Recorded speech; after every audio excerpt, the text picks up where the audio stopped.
Nah Bapak Ibu, malam ini saya akan sharing apa yang Tuhan taruh di dalam hati kita. Siapa yang percaya hidup janji Tuhan ada dalam hidup kita? Boleh melambaikan tangan? Percaya Bapak Ibu ada janji Tuhan? Yang belum angkat tangan coba dengarkan baik-baik. Saya mau jawaban dulu Bapak Ibu. Siapa yang percaya ada janji Tuhan dalam kehidupannya? Atau Tuhan pernah berjanji dalam kehidupan kita? Coba melambaikan tangan. Entah itu dari firman, entah itu dari hamba Tuhan, entah itu dari mana saja. Atau ada yang belum pernah terima janji Tuhan? Boleh angkat tangan? Gak ada kan? Semuanya kita pernah menerima janji-janji Tuhan yang luar biasa. Nah malam hari ini saya akan ajak kita untuk melihat di dalam 2 Korintus pasal yang ke-7 Bapak Ibu Saudara. Di situ ada sesuatu yang luar biasa yang Tuhan taruh dalam hati saya untuk berbagi malam hari ini. Memang judulnya di situ nanti ada. Kita akan lihat 2 Korintus pasal yang ke-7 ayat yang pertama. Firman Tuhan berkata, saudara-saudaraku yang kekasih, karena kita sekarang memiliki janji-janji itu, marilah kita menyucikan diri kita dari semua pencemaran jasmani dan rohani, dan dengan demikian menyempurnakan kekudusan kita dalam takut akan Allah. Nah firman Tuhan jelas Bapak Ibu Saudara. Di situ ada saya garis bawahi dan saya kasih tebal karena itu poin-poin pentingnya. Dikatakan bahwa karena kita sekarang memiliki janji-janji Tuhan. Sekarang kita memiliki janji-janji Tuhan. Bapak, Ibu dan saya juga memiliki janji-janji Tuhan dalam kehidupan kita. Kalau kita memiliki janji-janji Tuhan, firman Tuhan katakan mari kita sama-sama sucikan diri dari semua pencemaran, baik secara jasmani maupun rohani, dan kita hidup di dalam kekudusan Tuhan. Nah di bagian itu ada 3 poin penting Bapak Ibu Saudara. Yang pertama adalah janji Tuhan. Setiap kita saya percaya sudah pernah menerima janji Tuhan. Apalagi seluruh kitab ini namanya kitab perjanjian. Ada banyak sekali janji Tuhan yang Tuhan nyatakan di dalam firman-Nya buat kehidupan kita. Nah untuk orang-orang di Korintus pada waktu itu secara spesifik Tuhan berbicara kepada mereka melalui Paulus. Kalau kita lihat ayat-ayat sebelumnya, apa sih yang Tuhan janjikan buat mereka?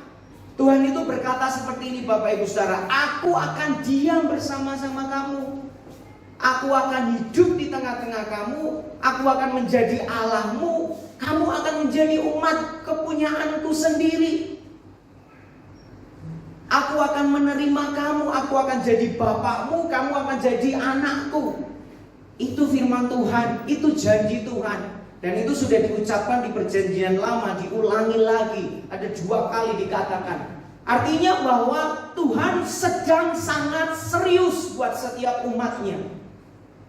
Tuhan sedang bicara kepada umatnya, aku mau nih sekarang ada di tengah-tengah kamu. Aku mau hadir dalam hidupmu. Aku mau jadi bapakmu, aku mau jadi Allahmu, kamu jadi umat kepunyaanku, engkau milikku sepenuhnya. Dan itu janji yang luar biasa Bapak Ibu. Kalau kita janji sama seorang pegang hidupnya, kita bertanggung jawab tentang segalanya.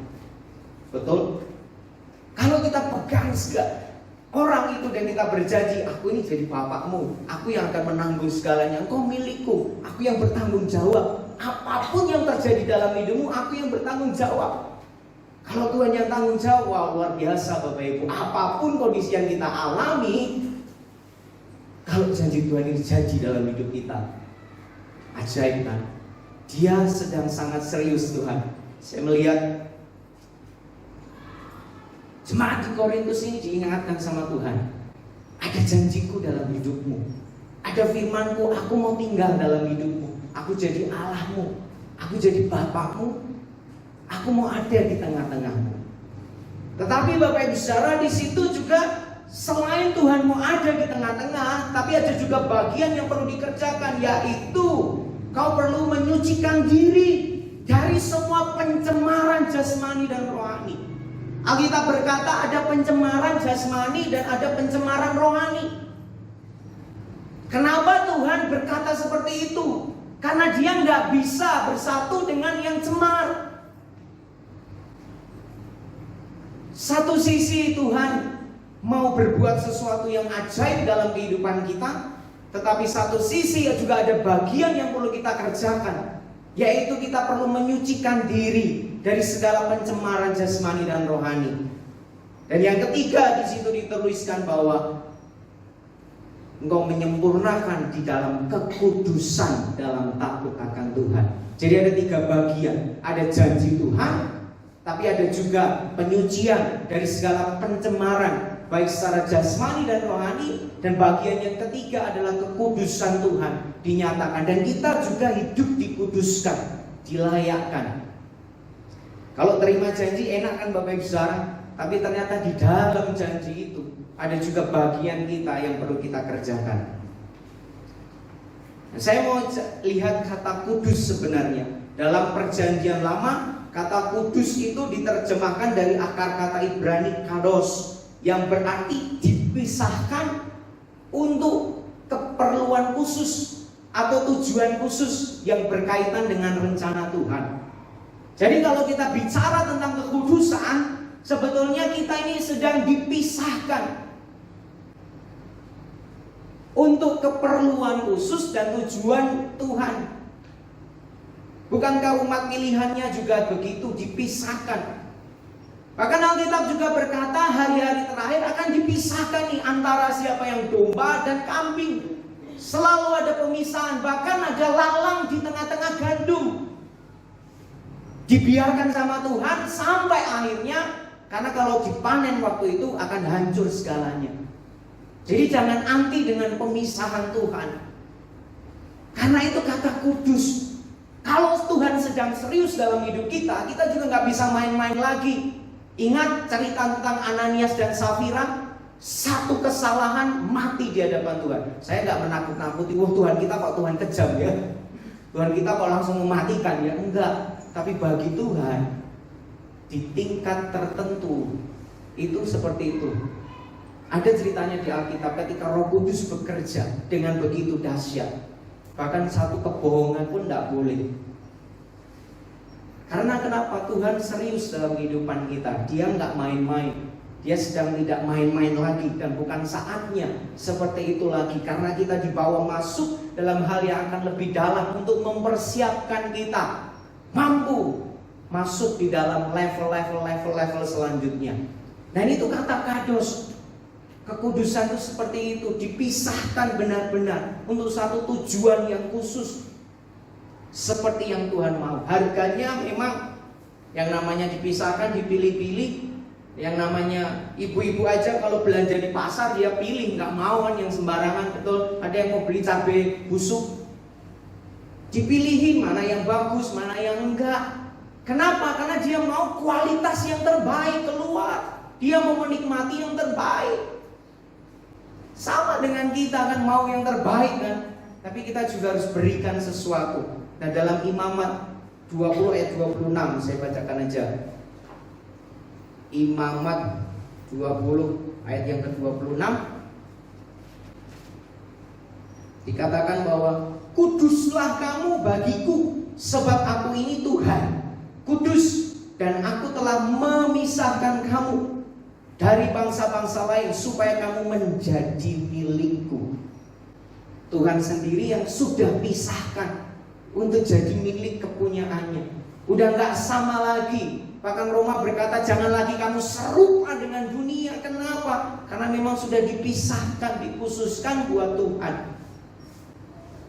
Lalu dikhususkan buat Tuhan apakah jadi pendeta semua? Enggak, tapi jadi milik kesayangan. Bapak Ibu punya sesuatu yang disayangi di rumah? Bukankah perlakuan yang khusus, betul? Ada yang punya peliharaan di rumah, diperlakukan khusus kan karena dia sayang. Tapi kalau dia nakal, kita juga akan pukul benar-benar. Supaya apa? Nurut sama kita. Tapi pukulannya bukan untuk mematikan, tapi membuat dia tahu bahwa kami ini benar-benar ngasih kamu. Itu tentang sesuatu. Tapi dengan Tuhan kita bukan hanya peliharaan, kita milik kesayangannya. Lalu kata kudus selanjutnya adalah, kalau dalam perjanjian baru diambil dari kata hagiasmos, yang berarti terpisah dari yang duniawi, dari yang tercemar. Nah itu kata kudus, terpisah dari yang duniawi, dari yang tercemar. Jadi Bapak Ibu Saudara, kalau kita ada dalam janji-janji Tuhan, jangan biarkan hidup kita ini dicemari oleh apapun, baik secara jasmani maupun rohani. Harus ada yang perlu kita pisahkan, sebab hidup kita mengandung janji. Boleh katakan ke kanan kiri, ada janji Tuhan dalam hidupmu. Ada janji Tuhan. Tetapi juga nggak bisa lagi main-main dengan yang duniawi. Harus dipisahkan dari yang membuat kita cemar.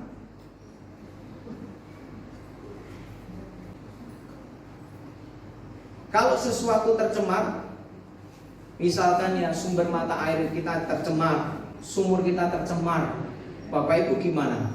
Tidak bisa dinikmati segalanya. Ragi yang mengkamiri, Alkitab bilang, dan dipisahkan itu. Kalau peribahasa apa yang namanya, yang rusak susu sebelangga, kecil titiknya kan, dan sebagainya. Ada hal yang mencemari yang selalu dipisahkan. Nah pertanyaannya, di situ kan ditulis ada yang duniawi dan ada yang mencemari. Satu sisi ada janji Tuhan, Tuhan sedang serius dalam kehidupan kita, Dia ingin menggenapi segala janji-janjinya, Dia tidak lagi mau main-main dengan kita, dan bukan saatnya sebetulnya tentang hal yang itu, karena Tuhan sedang tunjukkan pribadinya yang sesungguhnya di tengah-tengah kita. Respon kita adalah respon yang sangat serius dengan apa yang Tuhan mau kerjakan. Maka Tuhan katakan, tidak boleh ada pencemaran lagi, karena Tuhan nggak bisa disandingkan dengan pencemaran. Dia kudus, Dia tahir, Dia layak terima segalanya. Apalagi ada janji Tuhan dalam hidup kita.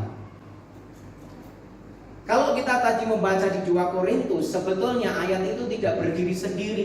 Ada pengalaman-pengalaman sebelumnya. Saya bacakan satu aja di dalam 1 Korintus pasal yang ketiga, ayat yang ketiga. Dikatakan bahwa karena kamu masih manusia duniawi, sebab jika di antara kamu ada iri hati dan perselisihan, bukankah hal itu menunjukkan bahwa kamu manusia duniawi dan bahwa kamu hidup secara manusiawi? Ternyata di tengah-tengah orang Korintus itu terjadi perselisihan, terjadi iri hati, muncul banyak golongan. Ada yang namanya Apolos lah, aku Apolos, aku orangnya Paulus, aku apa. Bahkan kalau kita baca ayat-ayat sebelumnya, kenapa Tuhan bilang pisahkan dirimu? Karena mereka kawin campur sembarangan. Mereka ambil yang jahat, diadopsi dalam hidup mereka. Ayat-ayat sebelumnya dikatakan yang gelap tidak bisa bersatu dengan yang terang. Dan inilah ciri-ciri duniawi, yaitu ketika ada iri hati dan perselisihan. Di situ manusiawi, kata Tuhan, dan kamu hidup secara manusiawi.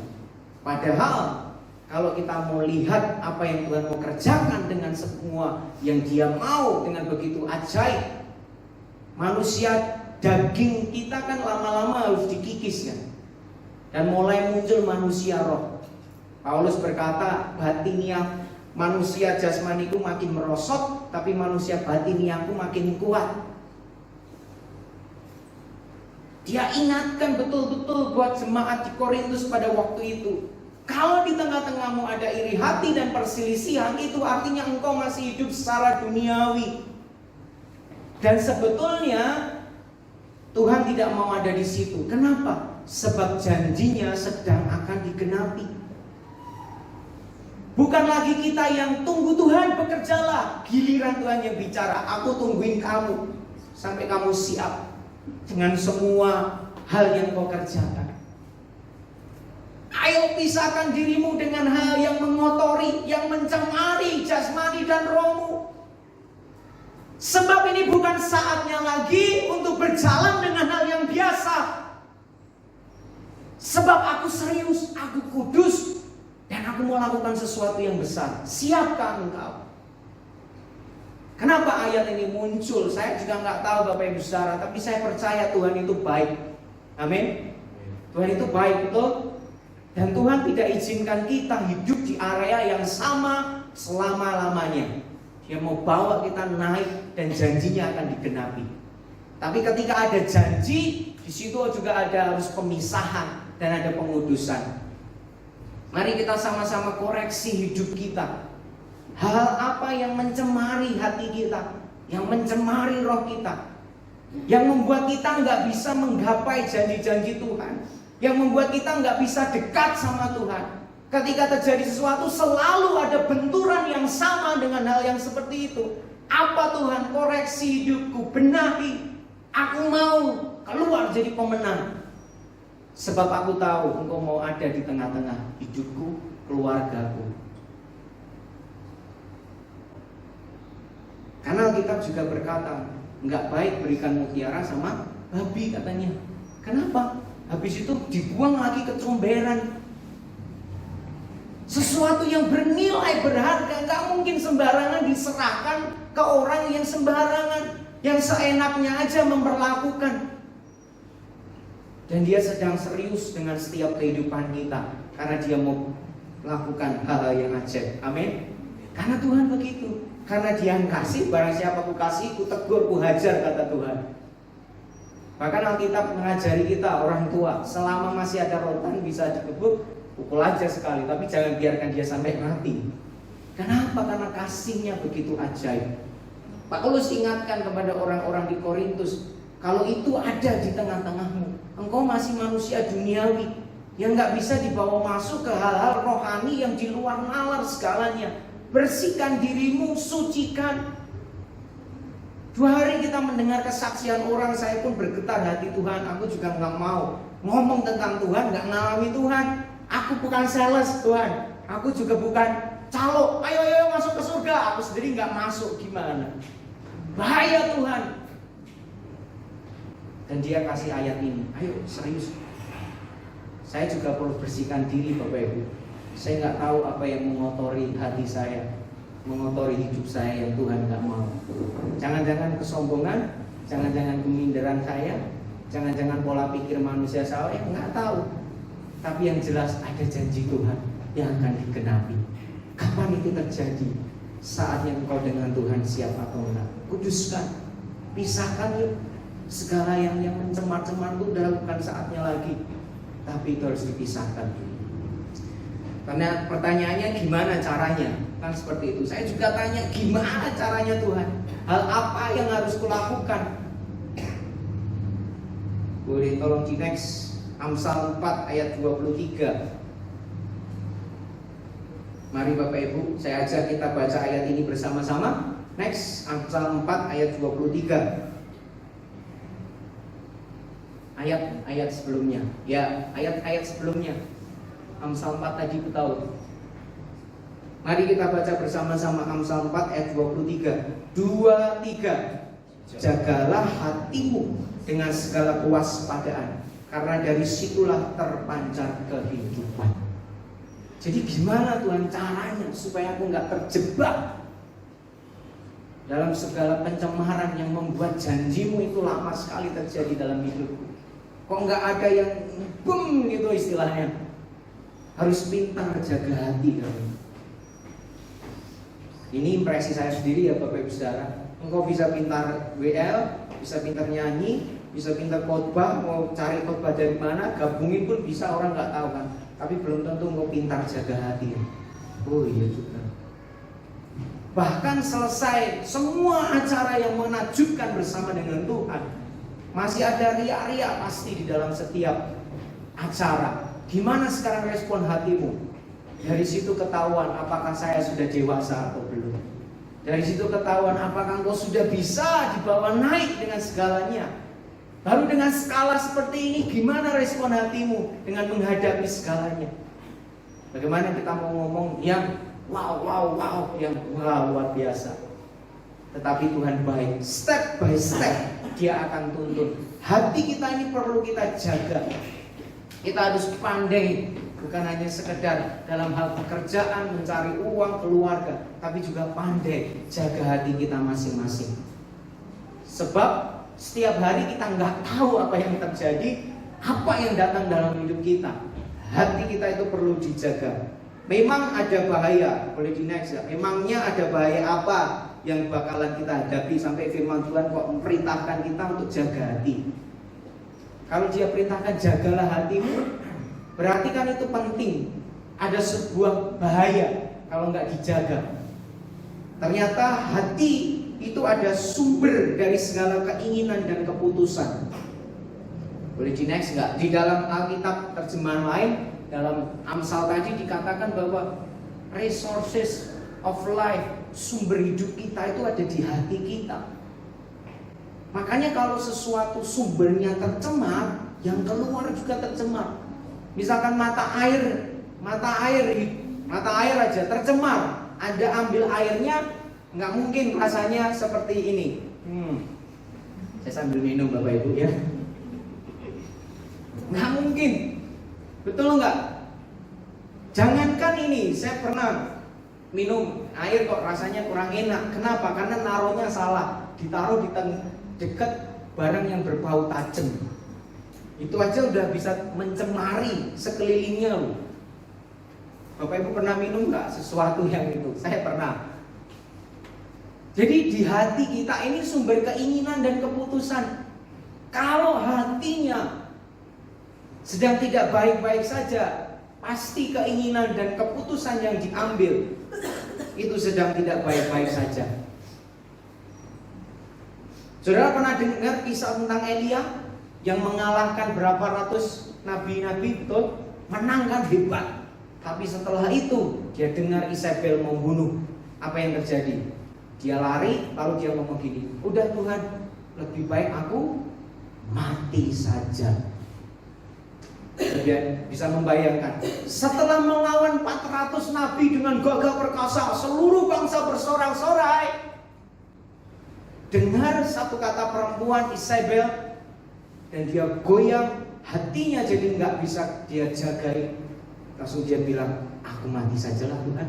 Ada loh di Alkitab, kita nggak perlu baca, tapi itu ada kisahnya. Mengerikan nggak Bapak Ibu?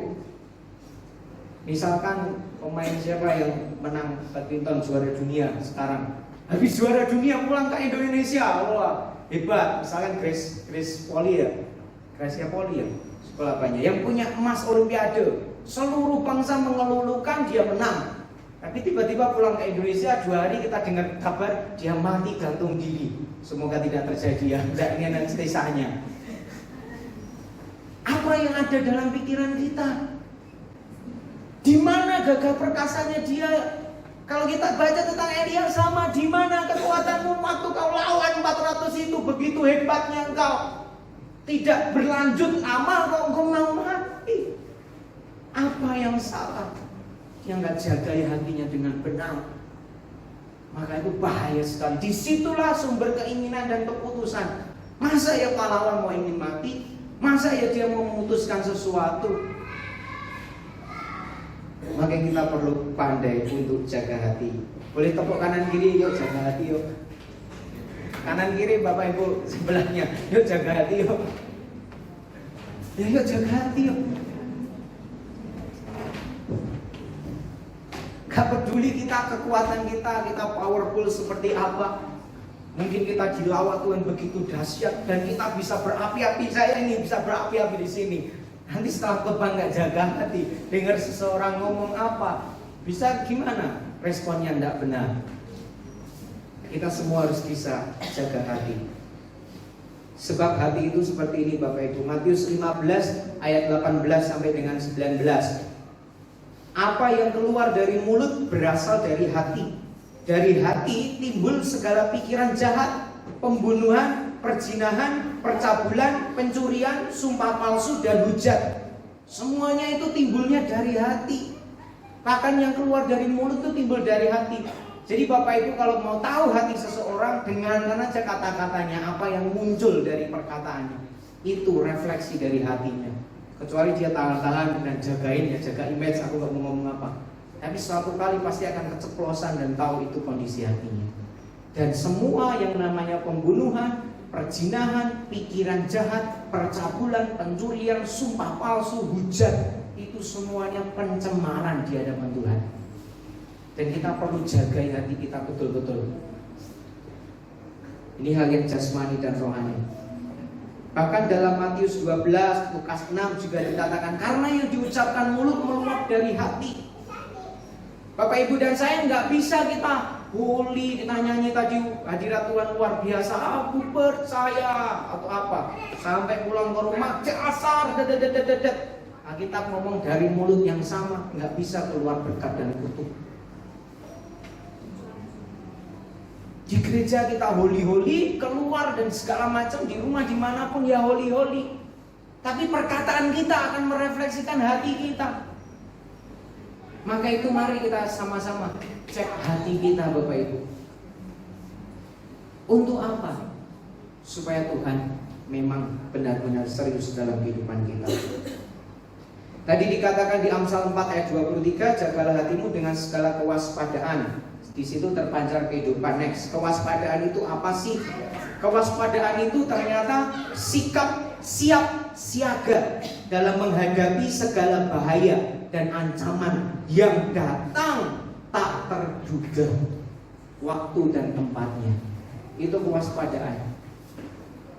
Ada bahaya dan ancam yang datang yang gak terduga. Itu yang perlu kita waspadai. Kita nggak ngomong kita bisa jaga hati karena banyak hal yang tak terduga yang bisa terjadi dalam hidup kita. Pulang dari gereja ini pun pasti ada banyak hal yang tak terduga yang terjadi. Tapi kita perlu waspada. Waktu dan bentuknya kita nggak tahu apa yang menghantam hidup kita, yang mencoba untuk mencemarkan hati dan pikiran kita, yang membuat kita ragu dengan Tuhan, yang membuat kita bisa salah mengerti, yang membuat kita ada perselisihan, iri hati, apapun namanya yang mencemarkan. Kita nggak pernah tahu kapan datangnya. Bisa jadi sebelum doa terjadi. Saya ini punya pengalaman Bapak Ibu Saudara, mau penyembahan. Ini waktu dulu belum menikah ya. Mau penyembahan, nggak tahu ini pikiran porno melayang dengan sendirinya. Nah ini kenyataan loh. Kenapa ini gawat? Langsung kebas-kebas. Masih ingat Tuhan, karena mau doa. Tapi itu ada yang tahu kapan datangnya pencemaran. Baru lihat HP, carinya yang lain, keluar iklan yang nggak benar. Kalau nggak jaga hati, tercemar pikiran. Lihat dikit-dikit nggak apa-apalah, nggak tahu yang tahu, dikit-dikit ya.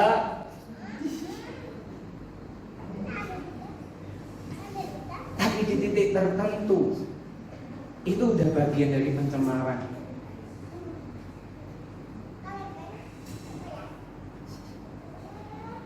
Ajaib. Kemarin malam kayak kan persiapan khotbah.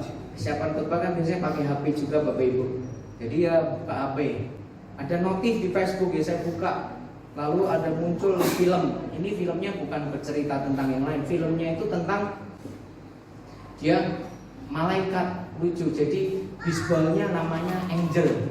Jadi dia dibantu malaikat. Jadi saya nonton aja seru ya, kayaknya seru ya. Setelah nonton nggak sampai 2 menit baru mau persiapan, kepala saya pusing. Saya nggak pernah ngalami itu dan saya alami.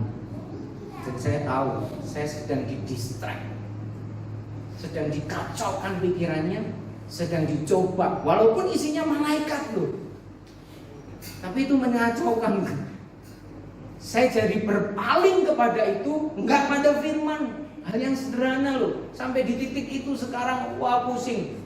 Saya nggak tahu awalnya. Habis itu setelah udah mau tidur ada sesuatu mimpi, baru tahu. Tidak boleh kayak gitu. Padahal isinya bukan yang jahat. Tapi itulah seringkali sekarang kita ini akan ada distract itu apa ya? Pengacau pikiran. pembuat yang bisa kita mengarahkan ke hal yang lain dibanding dengan Tuhan. Di saat tertentu itu nggak boleh ada. Itu aja sudah pencemaran ternyata. Jadi sesuatu yang mengalihkan kita pada fokus kita ke Tuhan, yang mencoba membuat kita nggak berpikir saat itu tentang Tuhan, ke-distract pikiran, iman dan segalanya. Itu ancaman, bahaya yang nggak terduga. Bukan tentang dosa, bukan tentang apa. Waktu dan bentuknya. Yuk sama-sama kita waspada yuk. Karena Tuhan sedang mau bawa benar-benar janjinya terjadi. Sedang disiapkan. Kalau perlu ada pemisahan, apa yang perlu hati kita ini beresi, benahi, segera. Kalau kita mau masuk dalam level yang Tuhan mau. Sebagai ayat terakhir, 1 Petrus 5 ayat 8. Saya nggak boleh ngomong ayat terakhir, nggak tahu nanti kalau muncul ayat lagi. Jadi ayat selanjutnya 1 Petrus 5 ayat 8. Sadarlah dan berjaga-jagalah, lawanmu si iblis berjalan keliling sama seperti singa yang mengaum-ngaum dan mencari orang yang dapat ditelannya. Dimulai dengan kata sadar, jaga-jaga. Boleh sama-sama katakan sadar, 1, 2, 3.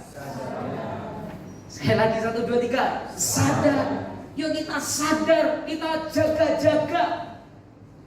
Lawan kita itu iblis, dia jalan keliling kayak singa ngaung-ngaung, cari siapa yang dapat ditelan, cari siapa yang dapat dimangsa ini.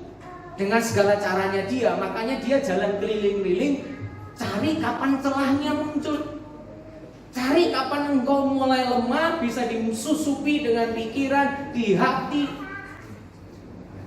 Karena iblis tidak bisa menjamah hidup dan menghancurkan kita, karena kita milik Tuhan. Tapi dia bisa memponak-pondakan hati kita. Jadi galau, jadi marah, kecewa, datang sesuatu punya respon yang tidak benar, semuanya. Yuk sama-sama yuk sekarang kita masuki hal yang baru Bapak Ibu, melawan si iblis. Karena dalam Efesus 6 ayat 10, kenapa saya tadi nggak bilang ayat terakhir? Karena waktu doa, waktu penyembahan saya doa ada ayat ini Bapak Ibu. Efesus 6 ayat yang ke-10. Boleh ditampilkan di luar PowerPoint, nggak ada soalnya. Efesus 6 ayat 10. Ayatnya berkata begini Bapak Ibu. Akhirnya, di akhir ya, hendaklah kamu kuat di dalam Tuhan, di dalam kekuatan kuasanya. Kenakanlah seluruh perlengkapan senjata Allah, supaya kamu dapat bertahan melawan tipu muslihat iblis. Ayat 11. Melawan tipu muslihat iblis. Ayat 12. Karena perjuangan kita bukanlah melawan darah dan daging, tetapi melawan pemerintah-pemerintah, melawan penguasa-penguasa, melawan penghulu-penghulu dunia yang gelap ini, melawan roh-roh jahat di udara. Saya mau ngomong gini Bapak Ibu, apa yang saya dapatkan. Jadi peperangan kita bukan melawan darah dan daging, tapi pada roh. Nah, kalau kita sudah digiring untuk melawan darah dan daging, melawan darah dan daging itu apa sih? Manusia, melawan sesama, melawan kita satu dengan yang lain. Maka sebetulnya kita sedang salah peperangannya. Kalau ada sesuatu pertikaian muncul, jangan orangnya yang kita hakimi, jangan orangnya yang kita suruh gini-gini. Kita doakan ada spirit apa di baliknya. Jangan-jangan sedang singanya ngaung-ngaung, ketemu di, wah dia nggak pakai senjata, dikutil sedikit langsung keluar. Tapi kalau kita digiring melawan darah dan daging, melawan sesama, melawan orang, melawan apapun, kita sedang keliru peperangannya. Dan ini cara iblis untuk membuat kita terus berkutat-kutat di hal yang sama dengan darah dan daging, dan jadinya tidak digenapi. Itu yang bahaya. Kalau peperangan kita keliru, gimana kita mau memenangkan? Butuh waktu berapa lama lagi melawan darah dan daging? Udah nggak perlu lama-lama di situ. Sebab peperangan yang sesungguhnya melawan penghulu-penghulu roh-roh dan sebagainya. Sekarang pertanyaan gini, kenapa ini terjadi? Ada apa di baliknya? Apa yang perlu aku cover? Apa yang perlu aku menangkan? Di situ ada seluruh perlengkapan senjata Allah. Tadi pagi kami habis doa, Tuhan ingatkan dalam hidup kami pakai selengkap senjata Allah. Ya udah, saya pakai ketopong keselamatan. Saya berkata, Tuhan, tutupi pikiranku dengan pikiranmu. Aku tolak setiap pikiran menerawang, pikiran diri sendiri, pikiran negatif, bahkan memori-memori yang lama yang nggak tahulah asalnya dari mana. Aku habisin Tuhan. Sebab kita nggak tahu, kadang kita terima informasi dalam kehidupan kita yang terekam di bawah sadar, yang membuat kita nggak bisa objektif dengan Tuhan, digiring dengan segala opini yang darah dan daging coba tanamkan. Kebaskan, saya kebaskan.